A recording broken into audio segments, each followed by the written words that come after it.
Okay, Stu, thanks for coming in. No worries, man. It's good to be here. How's your golf going? Terribly. I had 20 points yesterday. Oh, I saw the I saw the video, and I didn't want to ask how many Man, it points. was so bad.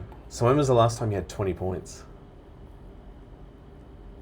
Don't even know. Couldn't tell you. And it sucks because all the drop-off scores that I have for the next 6 scores are all terrible scores. I had 20 points late last year, PK South. Now That'll do it. it was pretty. Yeah, it would on a normal day, and it was like off the, I don't know, not the blacks but the blues. It was some comp day, and I was on the 18th, and I knew what I had to do because I just wanted 21. Yeah. No, sorry, I was teeing off on the 18th with 19 points. And I said if I don't make it to 20 points, anyway. So This is exactly how I was yesterday. It was soul destroying. Yeah, I it don't was want to make you rough. feel worse. I had 8 on the front and was just not feeling good at all. But it's like I'm coming back from a neck thing. My swing doesn't feel the same, chasing those feels. Because before I got injured, I was actually playing really good golf. So, Yeah, whatever. Golf be golfing. Hey, golf be golf. you know, the eternal struggle. So I just fired up John Sherman's 4 Foundations on the way here. I'll do anything. Well, you know what? Going online and spending money on golf can sometimes be a good antidote to golf blues. That's what I find. Well, yeah, look, I love to buy a thing, so... Yeah. Okay, so Stu, this is archived. This is golf changing. Okay. Yep. This is another one of our Quiet Disruptors episodes. We're going to dig into Stagg, the brand, the studio, the service, what it is you do.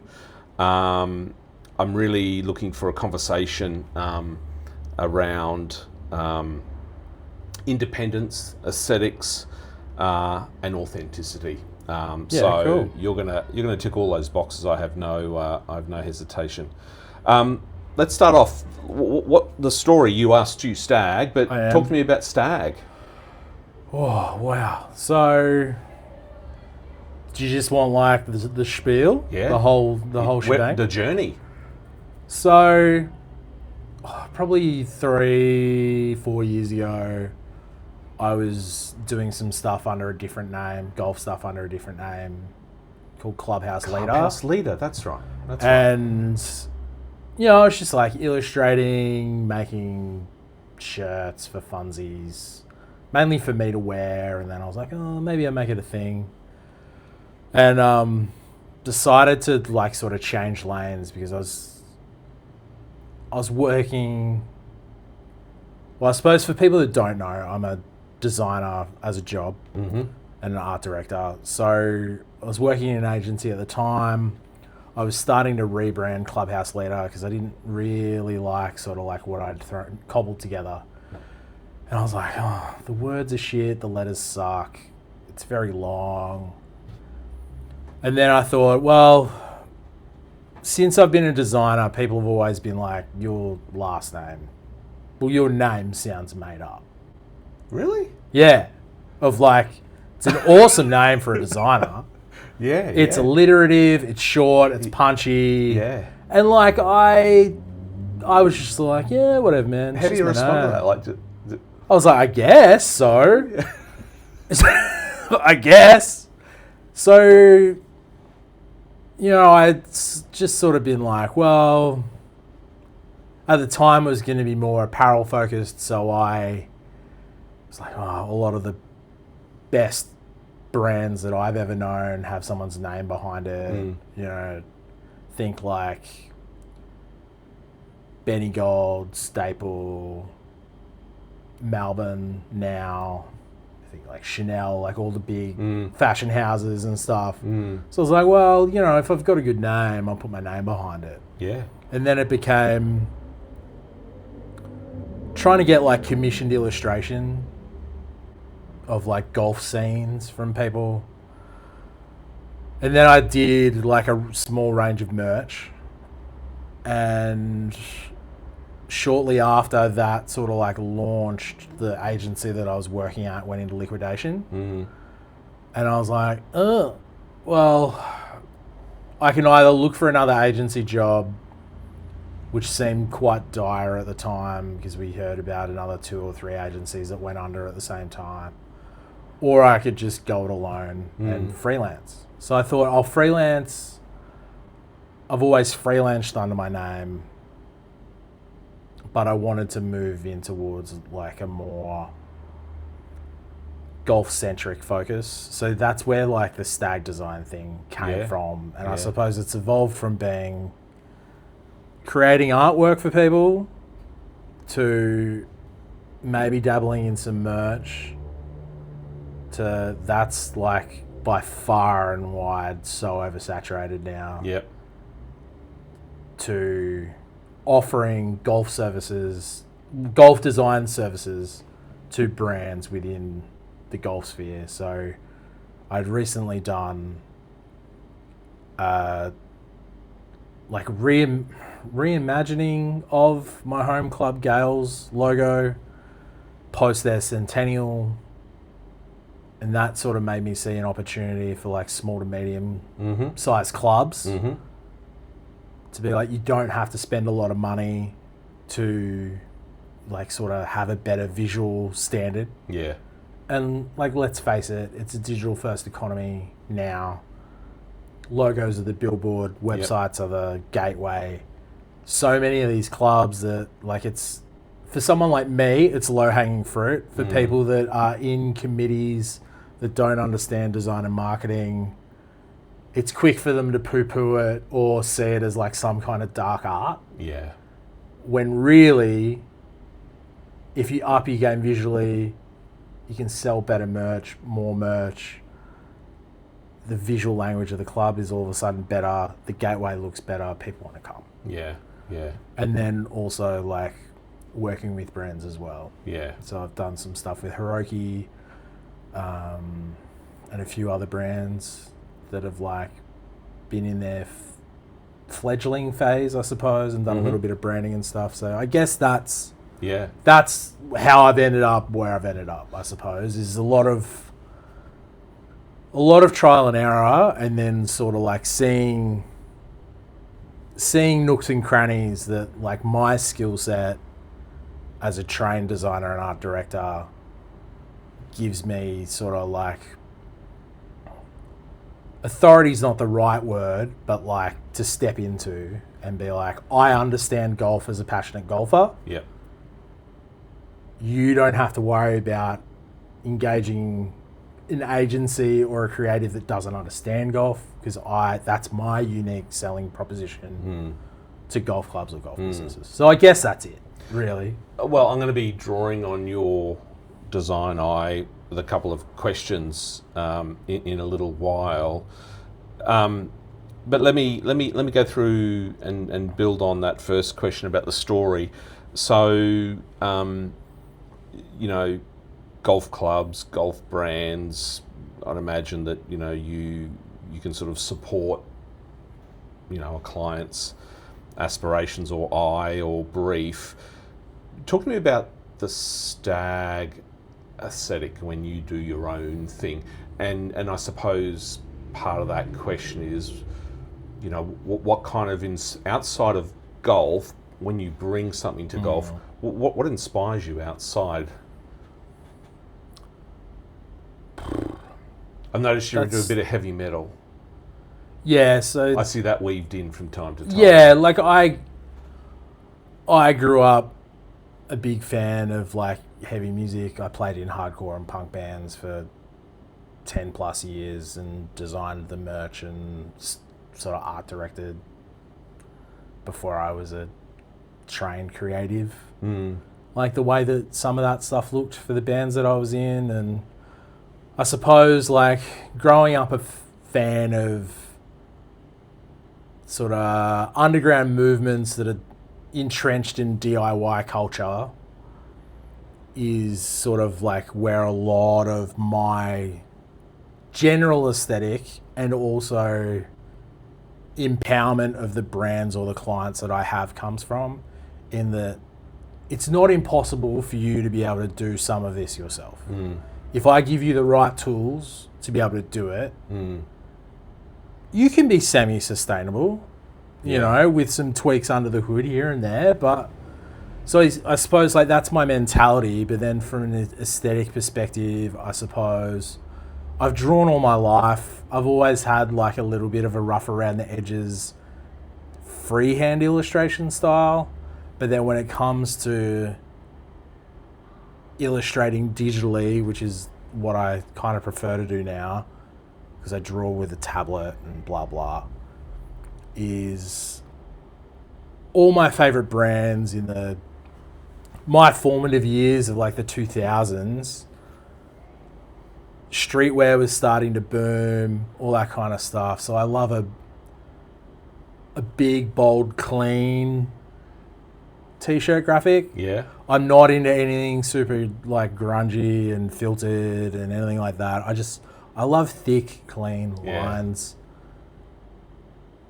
But I'm not afraid to tell the message, like tell the story, say for a client that I want to tell. But if I'm doing things for myself, it's generally, it's big, it's got volume, and it's quite clean. And I love type. I have a deep knowledge of type. So I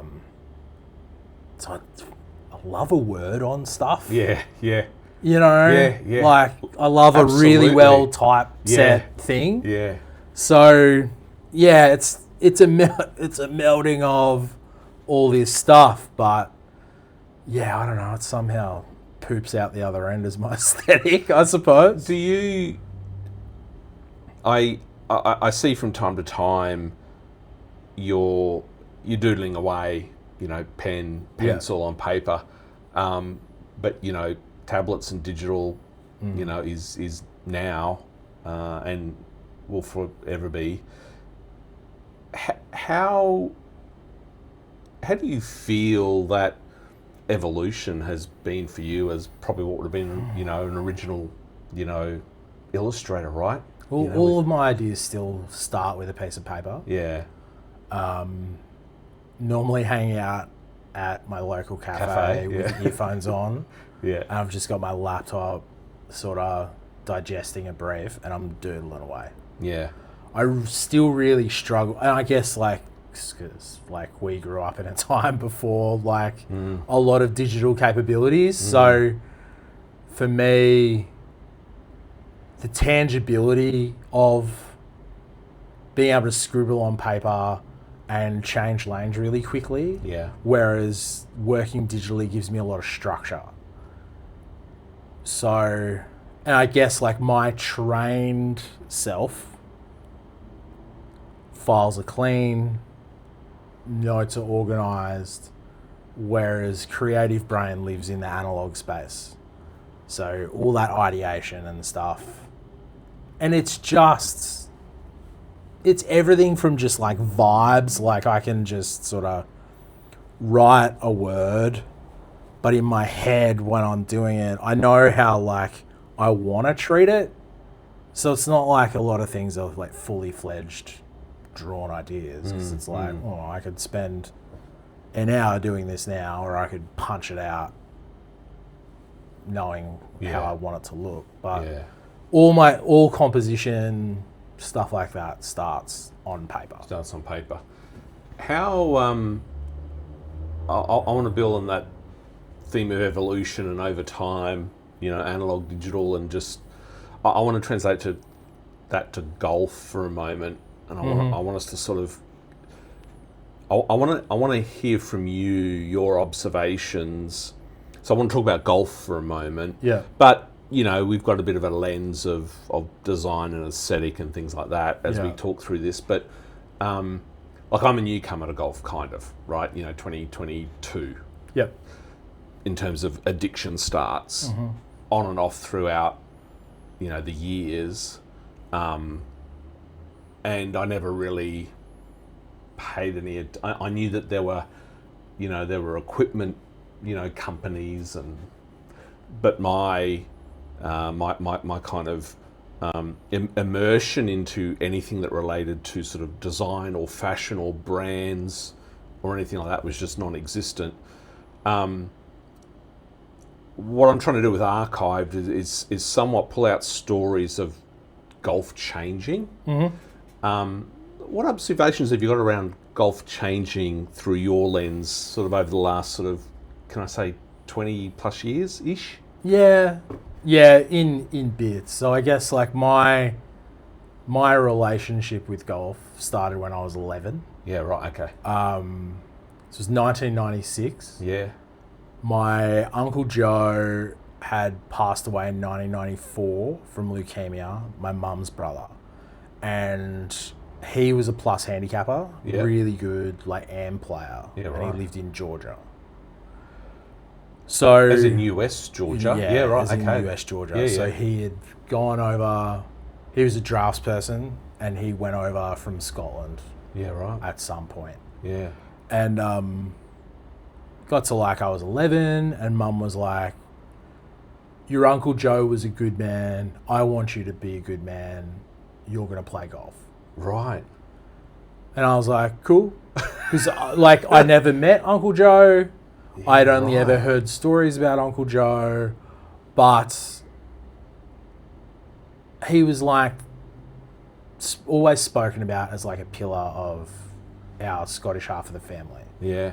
So Mum had a friend who was a member at Wolston Park, and he would take me out, and I got given a set of Slazenger blades with cracked grips and persimmon head woods, and he would take me out and he'd just teach me the ropes. Yeah, yeah. How to get around a lot of like what now I know is like link style play. He was all about playing the percentages and risk mitigation, but he also taught me etiquette. And I'm a big believer that the etiquette of golf created a lot of the man I am. Yeah, yeah. In that, you know, manners, temperament, all that kind of stuff. You know, understanding yourself under pressure. And then I was 21, starting to get into hardcore, being more involved in the scene since like I turned 18, started getting tattooed. Yeah. I go to a penance trial and guys are hanging shit on me because I started getting my right leg tattooed. So can I interrupt? So Yeah. before you got your first tattoo, was golf in your mind? And like, because that's against the rules, right? Or there would have been surely there would I have don't been even know if it, like, well, back then being heavily tattooed was still like, Yeah, unique. you're sketchy, man. Yeah, yeah, yeah. Whereas the world that I had fallen in love with, everyone looks like that. Yeah, yeah, yeah. And everyone was seemingly a reasonable person. Yeah. So I started getting tattooed and started, you know, like I wore shorts all the time. Yeah. Started getting my right shin done. And then guys at the club, I came out for a penance trial because they needed spots. I'd played juniors and a bit of opens up until that point, and they were hanging shit on me for getting tattooed. And I was like, I can stay here and listen to you hang shit on me and whinge about your lives day to day, or I can go and do the thing that I've fallen in love with and that has given me a vehicle for self-expression. Yeah. So I went and did that. Yeah. And I played in bands for 10 years or whatever. And then I didn't come back to the game until maybe 21, 22. So during that time away from golf, like you were totally away from golf? Yeah, for Yeah, the wow. most part. So when was I 21? So that's like 2003, 4-ish. Yeah, right. So like, the tiger boom had well and truly begun, Yeah. but I had tapered off in my interest. Yeah. So like I was the kind of kid that had like cutouts from Australian Golf Digest of Ernie Els, Nick Faldo, From magazines, Tiger on the wall. Woods. Yeah. on my books at school. Yeah, right. Like these were the dudes. To me, Yeah, I was like, Australian cricket team, no yeah, thanks. Yeah, right. Sir Nick Faldo, Yeah. please. Yeah. Right or wrong, had a lot of shit hung on me at school as a Yeah. result, until all the other guys at school reached like 16, 17 years old and they started going and playing with their old man. Yeah. All of a sudden they seemed pretty interested in the golf course. Yeah. But yeah, so I had that big chunk of time away. My niece, who was living in the States at the time, had started playing golf, and my sister was like, "You've been talking about playing golf again for the last like 10 years. You should get back into it for like when we move back to Australia," and she's got someone to go out with. I'm now a certified sicko. Mm-hmm. She's quit. So, Yeah, right. and now, I guess like for me, if we're talking like the evolution of golf and like what I've seen, going away in like the early 2000s and then coming back sort of 20 years later, like technology was crazy. Yeah. This was sort of like, I wouldn't say it's like the fledgling era, but maybe like, if we're going to call Metalwood a grown-up brand now, they would have been like a late teenager. Yeah. You know, they were doing collections and stuff, but they weren't like on the radar that they are now. Yeah. And they were the brand that I found Yeah. that was like, oh, Yeah. people like me Yeah. and have my visual language are making golf clothes now. Yeah, right. And Had there been any metalwood like places for you to go to in your previous golf kind of journey? Like, no way. yeah, I right. was wearing tartan pants. Yeah. You know, like mum's buying my kit for me, but like Yeah, I'm yeah. 13, I'm wearing Yeah. tartan pants. Yeah. Microfiber just came in Yeah. as like a performance fabric. Yeah. We were wearing cotton polos before then. We live in Queensland, Adam. I know. You know, Yeah. I'm walking around like I've, you know, been in the Daintree for 10 days without a I don't know how we change did of it. clothes. I don't know how I don't know how we did it. I even think back to playing junior rugby in cotton jerseys. Oh, I was looking at an Adidas Polo a week or two ago. One of their new range looks super cool, but like it's this heavy knit stuff, and it's just like, dude, I'm in Brisbane. Like this just doesn't work. I know. It's I the thing know. that it is the thing that like now breaks my heart. Well, there's two things that break my heart: being a plus size golfer and having nothing to wear still Yeah. from anything that's like half decent. Yeah. But then, because like all the brands that I like are from the States or UK or down south here, Yeah. where they don't have the problems that we've got. No. That's exactly With right. the heat, we can maybe wear pants for 2 weeks out of the golfing year. Yeah. And yeah, I see all these rad polos, and I was Yeah. like, God damn. I was like quarter zips as well. Like I see so many. I'd love a quarter zip, but I mean, like, you know, even when I tee off at 5:24 at Capera the first tee time, it's coming off in the depths of winter by the second hole. Like Yeah. it's just. I'm a gilet at most. So metalwood. So kind of let's talk about now. How do you? Before we clicked record here, we were talking about noise, and there's a lot of apparel. There's people coming into this left, right, and centre, and you know it's good. How do you kind of assess the landscape in 2026 when it comes to design and brands and apparel and just aesthetic in golf? How do you describe it? I guess I I compartmentalize a lot of it. And I guess it's just where like I divvy things up creatively in my head, because they're all different purposes, right? And again, you know, you kind of only really know as much as your search terms or your algorithm serves you, I suppose. So whether it be by happenstance or not, I'm seeing a lot of really good like trained designers who are doing either like dealing exclusively in golf clubs or designing exclusively for golf brands. In terms of brands themselves, it's a very, very crowded bus, but only a couple of people are well dressed. Yeah. If that makes sense. Yeah. Like the best ones are so good. Yeah. And then everyone else is not even close. Yeah.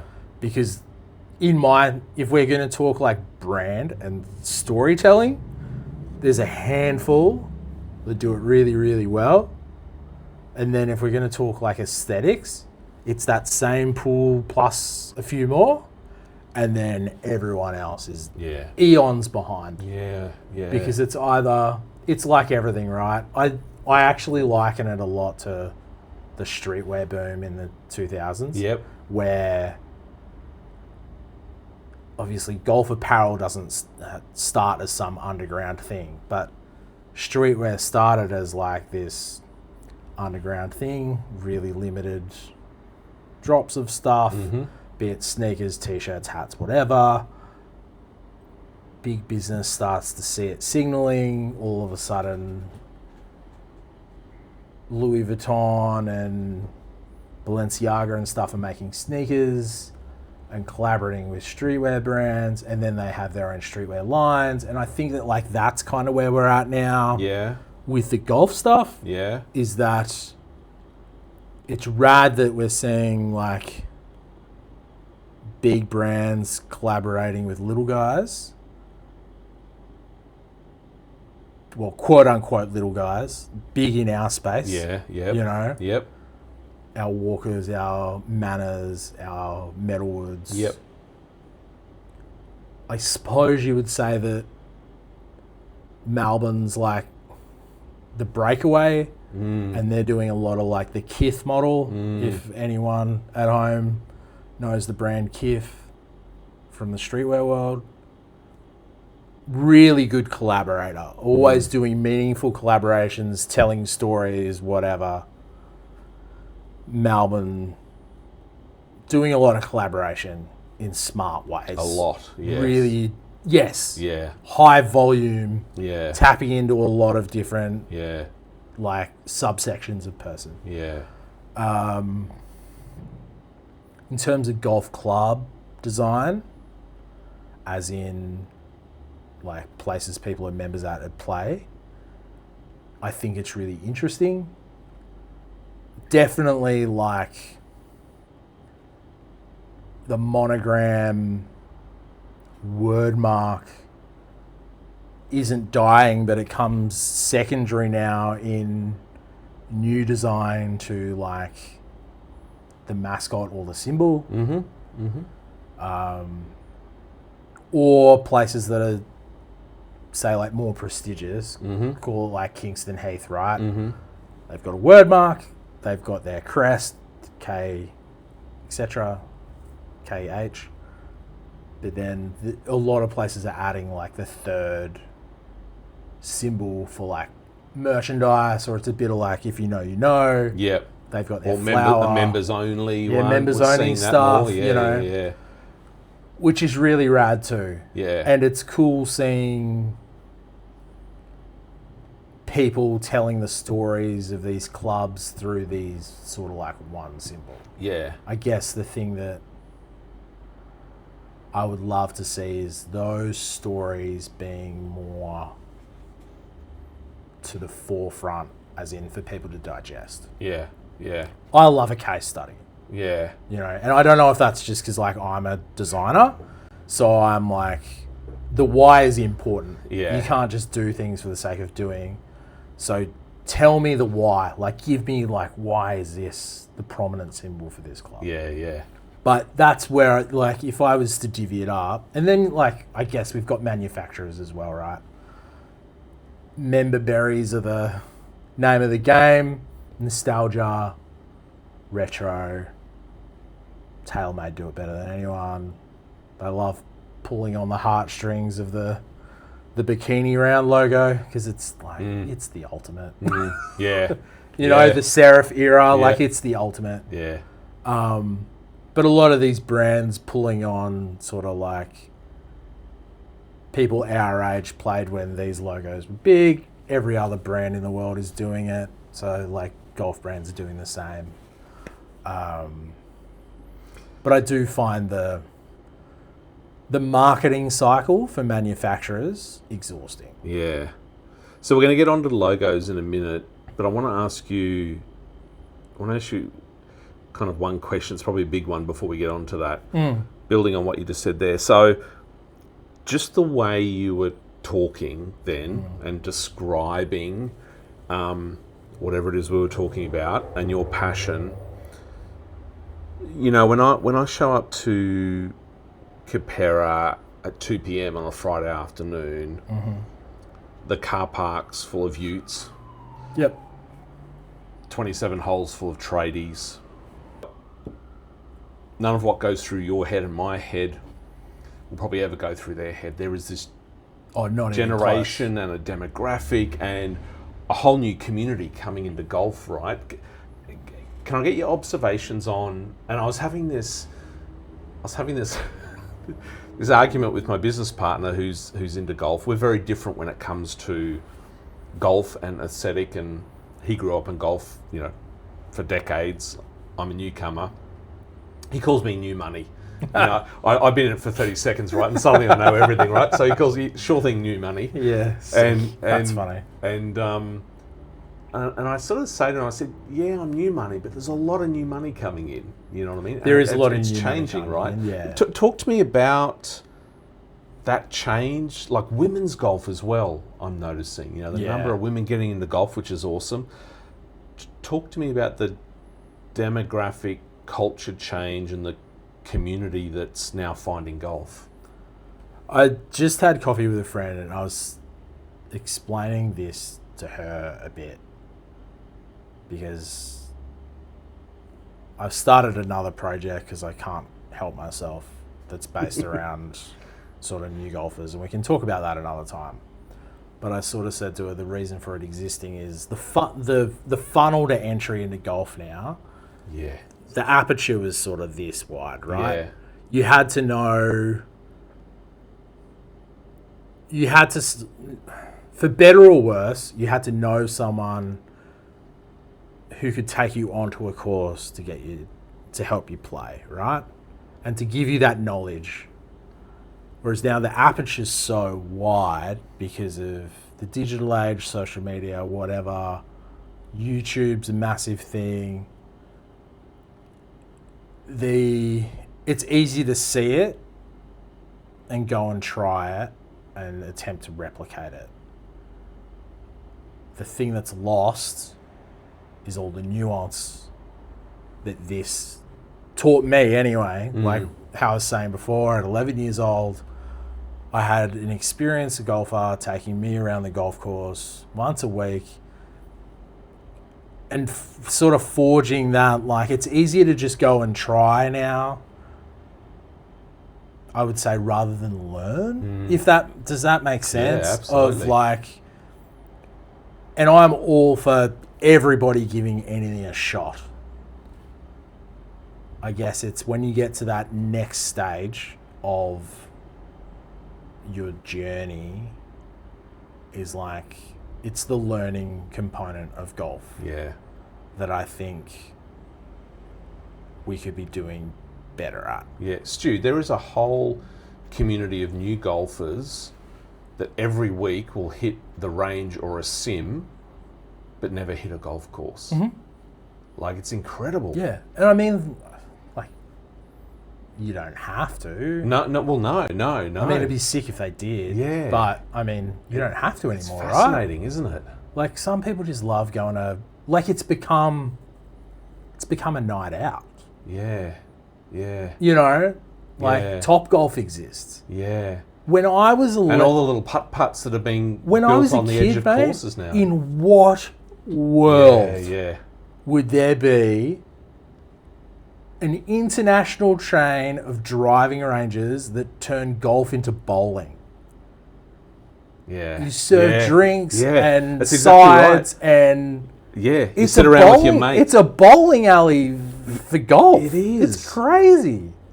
It is. That's exactly what it is. I never even thought about it. It's exactly what it is. That's what Top you Golf is. wait your turn. Yeah. Yeah. That's what it is. And I mean, I've still never been to Top Golf. I've heard it's Yeah. very expensive. Yeah. That's about all I've heard. Yeah. But like, yeah, that aperture's so wide and the barrier to entries are down, right? Which is great.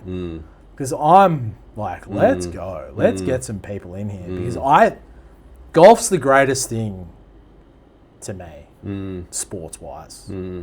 It's amazing. Because once I guess my hope is that people enter the funnel and all of a sudden, after a little while, they've got this itch that they need to scratch, and then they get in below the surface. Yeah. And it's like, oh, there's all this stuff. Yeah. And now, because of the digital age, Yeah. when I was a kid, I didn't know that golf course architecture was a thing. Yeah. I just thought people like designed golf courses for like whatever. I thought that in 2022. Yeah, well, that's it, right? So like on the golf architecture thing, coming back to golf as a mature adult trained designer, all of a sudden there's this whole other avenue that's like, oh, people that make golf courses engage in the design process and answer the same questions that I answer Yeah. in the who, what, where, how, why. And it's incredible. Yeah. And there's those little niche pockets all throughout golf. Yeah. You want to be a gearhead. You want to restore putters and sell them. You want to make custom irons. Yeah. You want to make ball markers. Yeah. You want to make a brush, a hickory brush. You want Yeah. you want to do it. You can do it.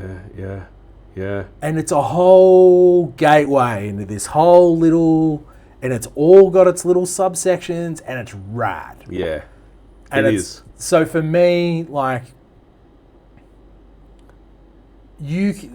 guess to answer the question of the tradies in the car park and they're just out having a bash, sinking a few tins in the afternoon around Royal Capera. Cool. Yeah. If that's the relationship that you want to have with the game, and it is what it is, that's rad. It's not for me, and it's not what I love about golf. I also don't drink alcohol, so I couldn't think of anything worse. But I don't play golf with anyone that drinks on the golf course. Yeah. Because everyone that I play golf with, plays golf. Yeah. I think it's like everything. When something reaches a critical mass, the information transfer struggles a little bit. And I think that when it comes to, there's been tradies sinking tins on a Friday afternoon for decades. They're not new. You know what I mean? Yeah. The super casual golfer Yep. who's out there to have a good time with their mates Yep. has been around forever. Is there a tension in golf that you think is a concerning one? Is there anything that would concern you in sort of this evolution and change? Any tensions that kind of catch your eye? I think in terms of intent, because I come from a brand marketing place, for me it's just if you're starting a brand, why are you starting it? Are you trying to tell a story? or are you just doing it because It's the thing to do at the moment. It's the thing to do at the moment, and you are savvy with business or whatever. I prefer to put my money with the people that are telling a story and they have a genuine passion. I'm not under the illusion that everybody's intention is pure. Yeah. Yeah. You know? Yeah. But they're the things that I gravitate towards. Yeah. So in terms of like my concern, I don't really have a concern. I have like a yearning. Yeah. And the yearning is, I guess, that new golfer project that I'm embarking on, which is like helping people just happen across the nuances of golf without the stuffiness, and it's kind of like meeting people where they're at, Yeah. rather than forcing them to come to where you think that they should come. Yeah. That's my only hope, is that the good, like the really rad things about golf, you can't say that it hasn't had a problematic past.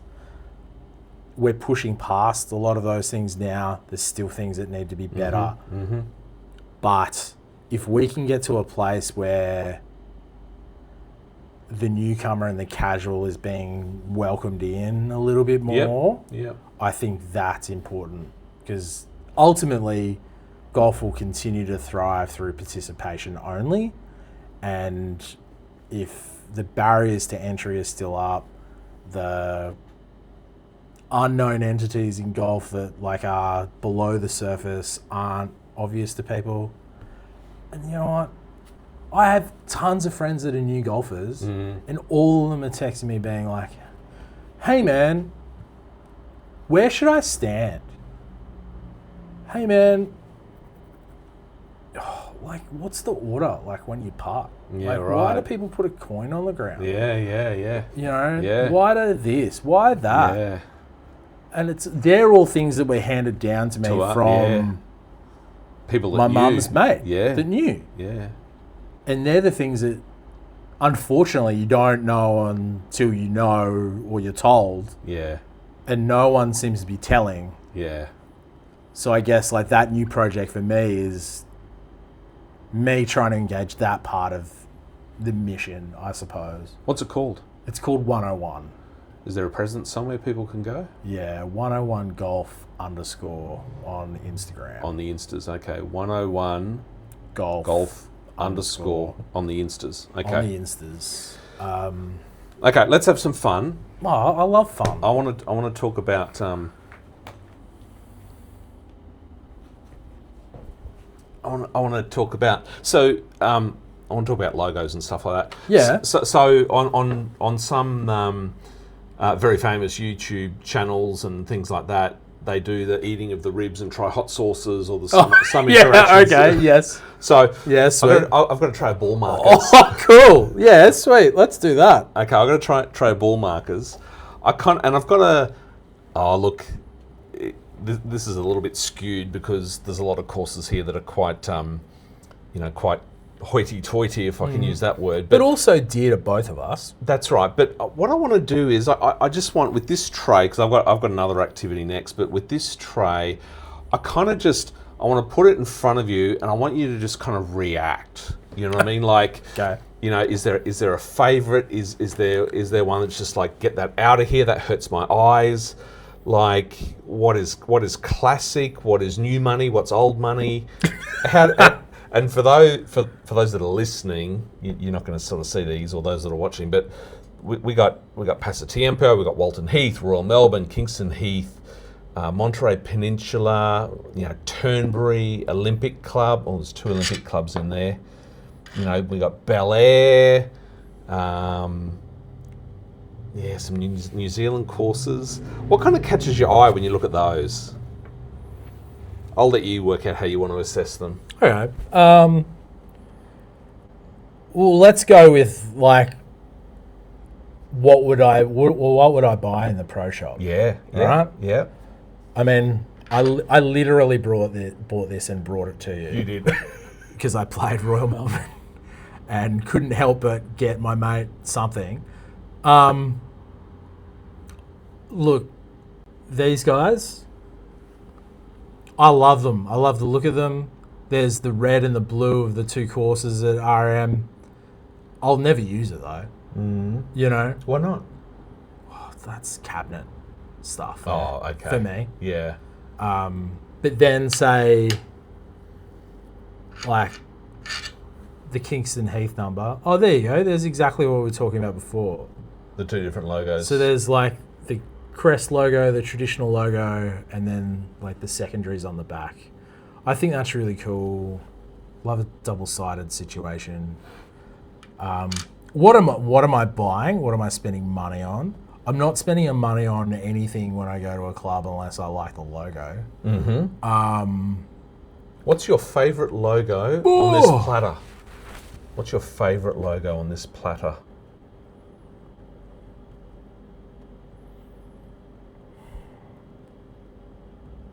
Ultimately, my favourite logo on this platter is probably to RI's logo. The three Little ferny. It's the top of the grass that grows. That on the whitey, sand fluffy hills. stuff, Yeah, I isn't don't it? know what it's called. It's beautiful. I just think it's beautiful. I've been lucky enough to go there. That particular plant is everywhere. So like the visual connection there Yeah, is to the really course, rad. it's incredible. In terms of like newer golf properties, it's a standout. I think it's better than Tara Edie's logo. Same, greater, ownership group or whatever. They've got the three. Is it the three birds Just or the one. Oh, is it one? Is Just it one okay, bird. with the wings out? Yeah, I'm presuming it's an albatross or something. I Yeah. don't know what it is. yeah. But for me, like, it's just, I don't know, it's a wee bit vague. But if we're going to talk like that's my personal favorite. But then if we're talking like heritage favorite, I can't help but love the old Turnberry logo The lighthouse. before someone who won't be named bought it. I think that's just so sick. Yeah. There's a guy that plays at my club. He's an old Scottish dude, Yeah. and he has a Turnberry bag tag that's got to be 30 years old Yeah. on his bag. Like Pasa Tiempo is pretty undefeated. Yeah. Like Olympics, great. Yeah.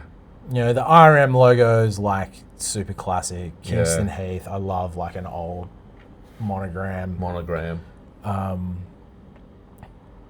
The most visually appealing though is this Bel Air that you said That's it Bel was? Air Country Club. Like that's such a sick ball marker. So do they sell that hat? yes. So here's another one, right? So here's another question going on the multiple logo one. So Bel Air, so their core logo. Okay, so here's an example, and this was another activity. So on this one cap, Oh, you're wearing the shirt. Bel Air Country Club. Oh, can we look? So yeah, we'll get onto that. But that's so that's their class. That's their traditional logo. Yeah, okay. But then they have this suspension bridge Yeah. from the 10th tee block across to the fairway, and they. So you got. It's funny because like I've been sitting there looking at your shirt. Going, what the hell is that? No, I thought it was like an old prop plane. No. It is a suspension Turns bridge out it's a suspension that goes across this sort of cavern. Yeah, You okay. tee off over this. It's a par 3. Yeah.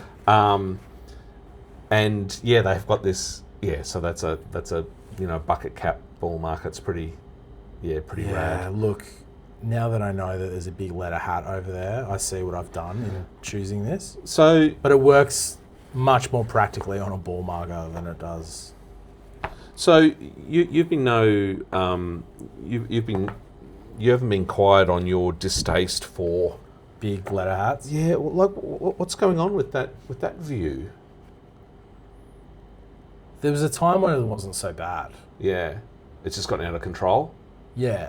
and then we had to put it upside down, and then we had to, It's more like, for me, it's not necessarily that there's a big BACC on a hat. yeah, It's more that now every other club feels the need to try and come up with a 4-letter word combination that they can put on a big hat, and it's not, doesn't actually like work. Yeah, yeah.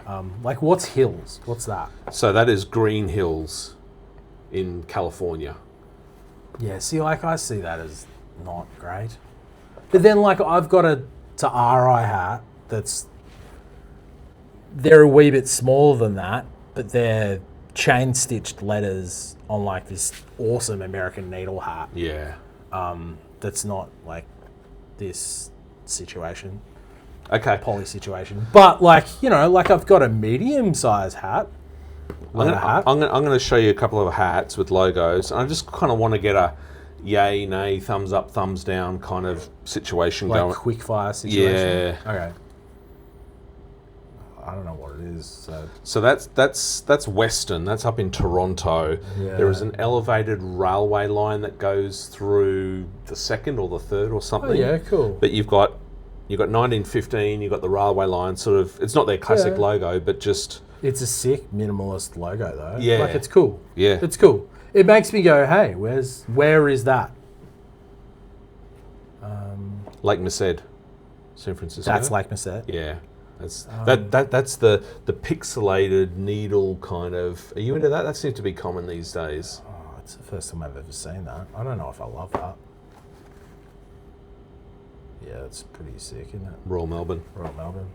Okay, we've done those two. Like I don't love that as a hat, but I'm not offended by the date. You know what I mean? Just the date, yeah. It's kind of an Uber flex, isn't it? Where it's you're like creating merch which has just got a date. Yeah. I see you, sir. Yeah. Don't like that. Okay, that's Bayonet again in California. Yeah. No. It's got the horse with the. How much? The how much bayonet. better is that if it's not in the word golf? Well, that's the thing. They've got about 50 million different. Oh, of course they do. You know, but even just the horse with the bayonet through it. I don't know. It's grim, but it's sick. It is. Is there like a full logo that's like the whole horse? Correct. Yeah. Okay. Correct. Yeah, that's so much better. Yeah. Don't do that. Yeah. What about these kind of classic ones? Yeah. That's Woodlands Golf Club. Yeah, love it. Yeah. More of that. More of that. More of that. More of that. Classic Coolangatta tweed, like decades old. The old dude with the carry bag, no? With the Not in that way. coolie? In trucker cap style? No, I'm Come good, on, eh? man. That's going cheap in the shop at the moment. I'm good. New South Wales? Yeah. Sick. Yeah. Do you like those kind of like no words, no numbers, just, you know, like Cleve Hill is kind of a little bit similar. There's a whole bunch of them, right? You know, like Look, we're starting to get in a little bit of trouble with windswept trees and them looking maybe a little too much the same. Yeah. You know? Yeah, I know. But like we Yeah, can tell our trees apart. Yeah. You know, Cypress, New South Wales, Cleve Hill. Yeah. You know? Yeah. You mentioned Oh, I love like that. how Like to our like eyes. that hat is just it's so clean, It's isn't great, it? man. Yeah. Yeah, okay. Okay, last one. Well, Jim Phillips is the fucking king, who is the original illustrator of the Santa Cruz Screaming Hand. In my view, this is the best collaboration to ever walk the earth. Golf and skateboarding. I bought that hat because like Yeah. the Santa Cruz Screaming Hand is such a formative thing for me, and Jim Phillips as an illustrator was such a formative part of like unknowingly at the time When you first forming so much of my visual language as a person. when you first saw that logo, and you know clearly you know you can sort of collaboration. Like, how did you feel? I got so excited. I almost cried. I've got the bumper sticker on my car. I almost cried. My two most favourite things in the world. I spent except my way too daughters much and wife. money on a bumper sticker, a towel, and a hat. Like, and I guess like so. This is the second part of like, you know, it's not logo feedback, but it is like sort of substrate feedback. I'm not a big like performance fabric on hats guy. Yeah. Are you a dad? Are you a dad cap kind of? I love a dad hat. I love an unstructured sort of snapback vibe. Yeah. I'm not like, look, I haven't owned a trucker hat for 30 years, but I had to buy the Malbon one. Yeah. Do you wear it? No. No. It hangs on my wall with all like, I have like this mission in my office to get all of my favorite old manufacturing logos and have them on the wall. So like, I have a Callaway S2H2 snapback that's brand new with tags on my wall. It's got like that big, it's like a high peak golfer, big black letter archway logo, but then it's got a massive panel of the S2H2, like really big. Yeah. In that starter style that was big in the 90s. Yeah. I've got like a bikini logo tailor-made hat. Mm-hmm. I guess it's from like 2000s maybe. It's when they went sans serif, still chasing an original serif one. Yeah. Got the Max Fly metalwood hat. Yeah. Because like that old Max Fly serif logo is just... I had the big, massive staff bag. Yeah. When I was a kid. It was so heavy. Yeah. Like it was so heavy. Yeah. But it was so sick. Yeah. But it's weird. My ultimate hat is like such a understated hat. Have you got it? I haven't got it. I grew up loving Top Fly Strata, the golf ball. Yes. So it's like the hat that Hal Sutton wears at the Players when he's like, be the right club today. Yeah. It's the start of the No Laying Up podcast yeah. thing. And it just says Strata on it. Just and says it's like, Strata. and it's a higher peak hat. Yeah. But that Strata logo is sick. Well, But another thing that I got lately, which is like truly only a certain person from a certain time would know that these exist. But it was like 90s, early 2000s, the AFL and Top Flight did a collaboration together. And all the footy clubs had Top Flight snapback hats. Really? And drink coolers, like soft coolers. Yeah. There would have been a couple of other things maybe, but they're the two things that I remember. And some promo thing going on.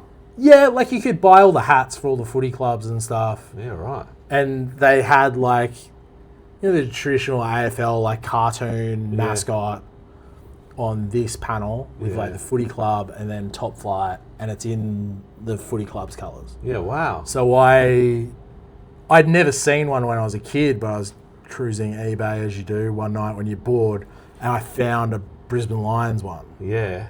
So I got that. Like the colours have run a little bit in it, but it's still got the tag. Yeah. So I was like, oh, that's cool. Yeah. Because I'd never seen a Brisbane Lions one. Yeah, right. I wasn't even sure if it was like, if it was the Lions back then or not. I was going to say, it could have been the Bears. Which would have been sick. Yeah, because even better. The Bears are sick. Yeah. But, in terms of like where my head goes. Yeah. Of like things I love. Yeah.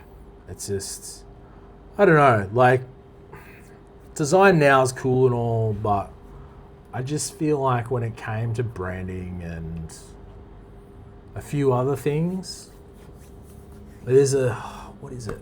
Golf Ad Archive or something I follow on Instagram. Yeah, yes. And they post just like photos of old print ads. And magazines and stuff, yeah. And it's just, it's all so much better. Yeah.